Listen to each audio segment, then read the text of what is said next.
What's going on, team? Time for another Fireside PM podcast episode. I was in a coaching call yesterday, and a senior PM at a FANG company was asking for my advice because she got a new manager.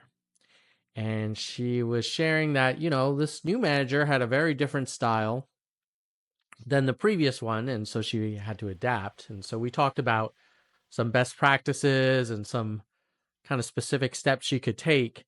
I thought what I could do is actually make a video and a post today about the different types of managers out there and how to best support and thrive under the different styles. Because as many of you know, a change of a manager can be a bigger change to you than changing companies.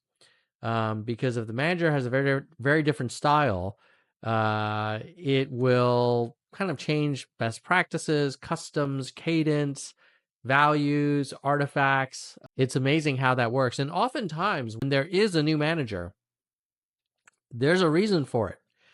And so it's kind of like when there's a new coach for an NFL team, there's going to be a very different style because ownership wanted maybe to make a change, and it might not be that the previous manager wasn't great. It's just that now that the skip level had an opportunity to do backfill and reorg, they're like, yeah, we want to bring someone that's a little bit more maybe execution focused, or the opposite. We need someone that's more kind of out of the box thinker, or more of a morale builder or organizational builder, or more of a hardcore metrics manager, whatever it is. So I'm going to go over 12 common manager types. There's some overlap between them. And hopefully you'll find this useful. And don't forget to comment, like, share, and subscribe if you want to see more of this content. You can also check this out in text form on my Fireside PM Substack. All right, let's get on to the first type. In no particular order, this is the former superstar who is now a new manager. And there are a few different types of flavors of the former superstar. The first one is the one that's like, I've got the playbook that got me here. I want everyone on my team to follow that playbook. And so they're going to be really, really detailed on how things get done, how things look, how you communicate, how you make decisions, what decisions you make. And if you're in that situation and your manager is like clearly applying their recipe book for the whole team, at a minimum, you got to understand their playbook. And you've got to understand their framework for how they do things and align on it. You can poke around the edges, and you'll definitely want to make sure that they know that you get it and that you are trying to implement their approach. Now, we could talk about whether this is the best management approach. I think many of us experienced managers would say, like, yeah, that's kind of not the best way to lead a team, but it is very common for former IC superstars to start with this approach. Eventually, they'll probably moderate themselves a little bit, but if you're in that situation and you're like, well, I don't believe in their playbook, or I have my own playbook, it's like, well, you're going to have to make a call here, and pick your battles. My advice would be, look, they're a superstar for a reason. You could probably learn from them, even if this isn't the approach that you're going to take for the rest of your career. It could be the approach that you take for the rest of the year or the rest of your time on this team. So that's archetype 1, the former superstar IC turned manager who's like, this is how I did it. This is how I do it. I want you to do it my way. Now, the opposite of that is the former superstar IC turned manager who actually is completely hands off.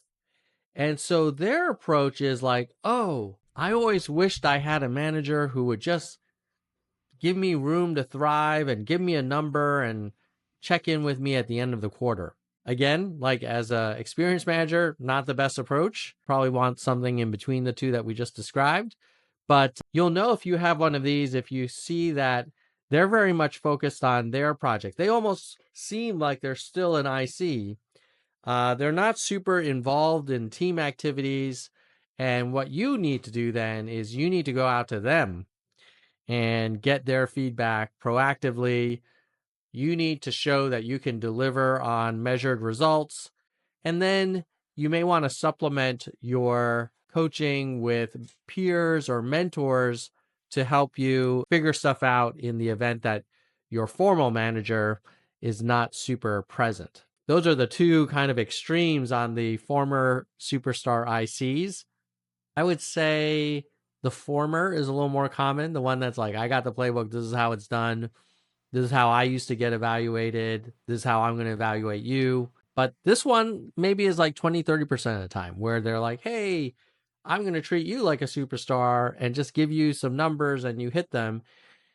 And if you can hit them, it may be ideal. But if you need some more guidance, you are not going to get it from them proactively. Like they're not going to proactively tap you on the shoulder and say, hey, I think let's talk about how to do this, or maybe I can help you out with this artifact. You're going to have to ask them for it. Okay, this is the one that I think a lot of us would love to have, and many of us try to be, which is the highly experienced but also very leveraged, has a lot of scope. Those managers tend to be very strategic. They're going to focus on like the big thing, the most important thing, setting the long-term vision or making big strategic decisions. They're going to expect and want you to work fairly autonomously, but they will intervene if things are going off the rails or to check in from time to time. Your best bet with this kind of manager is hold on to them. They're very valuable for the company and they can be great for your career. The second is you will, even though they will intervene, like you could still keep them appraised of what's going on and then just have a very clear swim lane for what you're going to be focusing on. But if you're in this situation, savor it because you won't always have a manager that's like this. Another type is the hard-charging, I'm going to take over the world exec. They are all about results. What have you done for me lately? They do not have a lot of time for small talk or inefficient communications. And they definitely don't want any hand-wavy, ambiguous answers that suggest that you haven't really dug into root causes. So the good news is if you have this kind of exec, if you can do well in this environment, you're going to do well probably for most of your career. The bad news is that you will be on your toes, almost 7 days a week with this kind of exec. But it'll make you a better leader. And so I think everybody should have an experience working under someone like this. This is another one, which is the kind of absentee manager. They're kind of distracted. They're not involved in the day-to-day operations. They might not even know what you're working on, or they may not even care. And so this is where you've got to really build strong relationships in addition to with your manager, but around your manager, under your manager, across. You've got to proactively check in and make sure they're appraised of what you're working on, that they understand it, that they understand the impact that it has. And then you'll have to really focus on having some clear bullet points at the end of each, performance period or planning period so that people know what you've done. Because this manager, they're not going to be able to say what you've done, or they're going to need help remembering. So yeah, this kind of sucks. This happens when the manager's overextended or they kind of inherited your team and you're kind of like a bolt on to their org, but it happens. So knowing how to deal with it is important. All right, this next one's really fun. You're working for a rising star. This is a person who's known to the CEO or whoever the super high person in your organization is. They are on the bet the company kind of biggest initiatives. They are, leading the big description of some huge bet in the all hands, and they're just freaking on the fast track. So your best approach here, first of all, is, hey, you're really lucky because the best way to grow your career is to work under someone who's also moving up really fast. And the way to do that successfully once you're on their team is, make sure you align with their vision, you understand it, help them become more successful, and they will put you on opportunities to do high visibility things with them as well. And, maybe just don't be shy to ask for it. If you can prove that you can deliver value, people will put you to work for sure. So that's the rising star archetype. The embattled exec. This might be the opposite of the rising star. This is someone you're working for them and you're not sure what their future is in the company, or they're really struggling and you can tell like your skip levels like kind of has mixed feelings. First thing is try and be a source of stability for your manager, for the team, for the people under you. Be a consistent performer, deliver results, focus on getting your OKRs done so that it's less your manager has to worry about. And, avoid creating a lot of drama. Try and stay neutral, focus on getting your job done. Person's dealing with a lot of stuff already. They don't need more problems. And here's the good news. If because of this, you can help your manager become not the embattled exec, but the superstar exec, they're going to remember who helped them get there. And if they end up struggling and leaving the organization, then likely your skip level and the rest of the org will know that you've been a solid performer and you're doing great work. The skip level manager. So this is where your manager moves on, is on leave, whatever. It's an open role. So now they're like, okay, yeah, you report to your skip level in the meantime. This is not quite the same as the absentee manager because skip level usually, does obviously care about these things, but they're focused on, broader topics. So you've got to be really good at giving them big picture updates. They probably don't want to know every detail. You're going to want to build trust and rapport because they're not used to having one-on-ones with you at the frequency that maybe they need to now, or maybe it's the same frequency as it's always been as your skip manager. So they definitely don't have the familiarity with you the way they might for their other direct reports. And you've got to be patient that your role and your team is one of many things for this manager. They're going to try and do their best. The best thing you can do for them is deliver on your results, give them big picture updates, get to know them personally, because they're going to layer you later. They'll probably backfill your manager. Maybe they ask you to take on that role. I wouldn't ask for it right out of the gate unless you feel like you're totally ready for it. Actually, let me correct that. If you feel like you're 80% ready for it, you should ask for it. But if you're like, well, shit, I don't know if I can do this, might be 50% confident, then, you may want to just slow play that a little, because the risk is you appear like a little bit tone deaf about your readiness. Okay. The next type, this is a fun type to work for. Has pros and cons, which is the visionary dreamer. They're the big picture thinker. They're the ideas person. They're always excited about this new frontier. The best thing you can do if you work for that person is to be the yang to their yin. You want to compliment them. You want to say, okay, hey, that is a great idea. Here's how we would validate it, or this is how we would execute on it. Let me take your great idea and help you take it to the next level. And, let me propose some metrics that we could look at to try and sell this and get even more support. So if you have a visionary dreamer, if you can help that dreamer become a high impact leader by complementing what they probably are not as good at, which is execution, that could be a winning combination, and you guys could build the next great thing for the company. Ooh, the micromanager. Okay.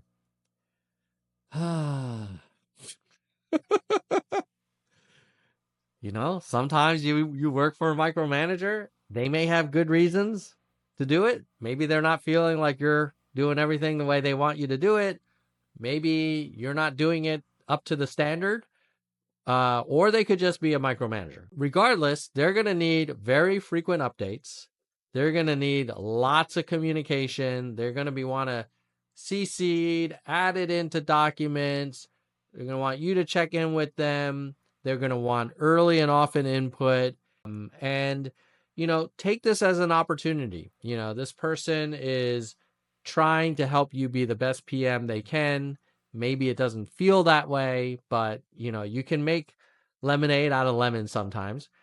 Furthermore, if you have been struggling, you might need a micromanager to help you. And you can think of them as more of a co-pilot than a micromanager. But this is a common pattern. And the best thing to do is give the micromanager what they want. They want visibility. They want to be brought in early and often. And they want to start seeing you demonstrate to them that you're able to make small decisions very quickly and accurately, and then medium-sized decisions, and then larger decisions. And at some point, they probably will back off because they'll be focused on other people who they need to provide more help to. But the worst thing you can do if you have a micromanager is just say like, hey, you should just give me numbers to hit at the end of the quarter. Even if you're right, the micromanager is not going to want to hear that. Secondly, like they're micromanaging. Again, sometimes there's reasons why they need to micromanage. It's not always that they're a bad manager. I'll compromise with you. If you want, you could ask the micromanager, what would you need to see to be able to give me a little more latitude? And then generally they'll give you an answer. Okay. The next is a very people-focused manager. They're the empathetic mentor or coach. They want you to grow.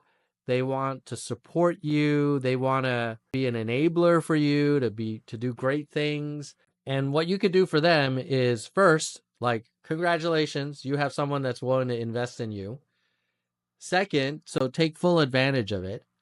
And third, try and perform really well and deliver results because they're kind of betting on you. And I just noticed this AI picture they're even if they're empathetic, there should be minimal physical contact between a manager and a report.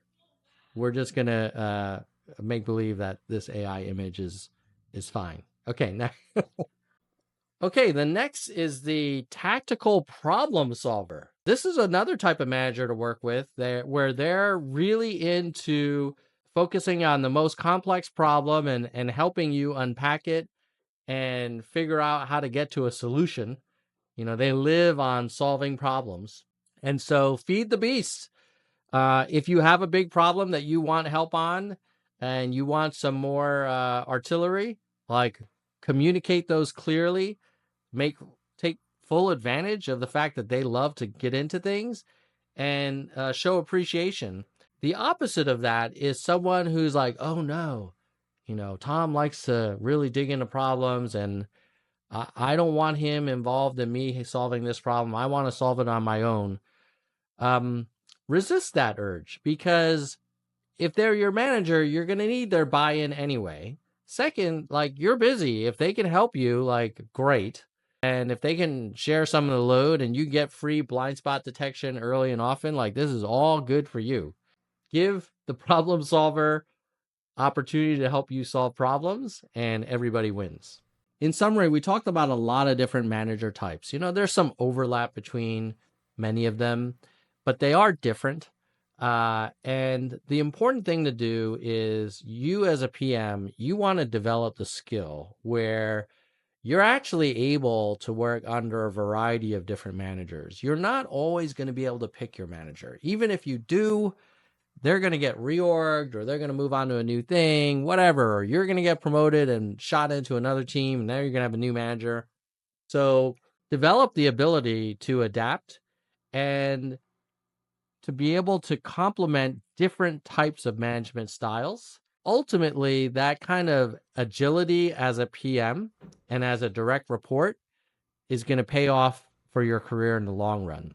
If you found this advice helpful and you want to return the favor, the best thing you can do is like, share, and comment.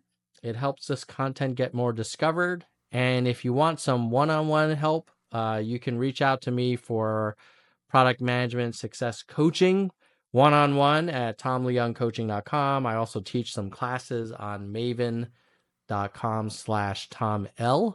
And you can subscribe to my Substack, firesidepm.substack.com. And the audio version of the podcast is also available wherever you listen to podcasts. And you can follow me on LinkedIn. So lots of ways to stay connected. Hopefully this was useful to you. Let's get back to work. Brandon, I'm recording at work. What are you doing?